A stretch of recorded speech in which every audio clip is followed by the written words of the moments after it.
তবে এতটুকু যে মনে রাখবেন, কবর যত জটিল কিয়ামত তার চেয়ে অনেক বেশি কঠিন। কিয়ামত যত কঠিন জাহান্নাম তার চেয়ে অনেক অনেক অনেক বেশি কঠিন। কি দিয়ে বোঝায় আপনাকে কিয়ামত কত কঠিন? কবরই আপনাকে বুঝাতে সক্ষম নই।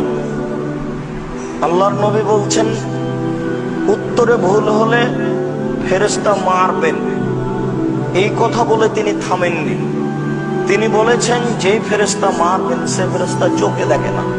তার মানে কোথায় মারছেন তার জানা নেই। যে ফেরেশতা মারেন সে ফেরেশতা কানে শোনে না। তার মানে লোকটা কত জোরে চিৎকার করছে তার জানা নেই। তাহলে আপনাকে আমি বুঝাতে পারবো ব্যক্তি কেমন, কত জোরে মারবে।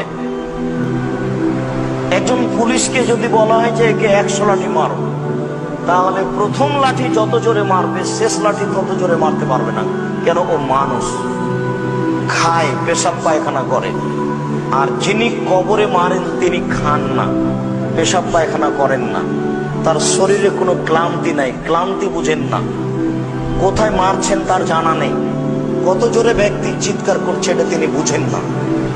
শুধু আল্লাহর নবী বলেছেন, মারলে ও চিৎকার করে, এত জোরে চিৎকার করে,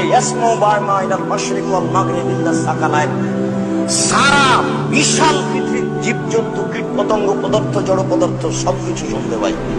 এই বিশাল পৃথিবীতে যত কিছু আছে, এখান থেকে 50,000 কোটি কিলোমিটার দূরে যে বস্তু আছে সেও শুনতে পাচ্ছে আপনার এই কবরের শাস্তি। আপনাকে বুঝাতে পারবো কবর কত জটিল।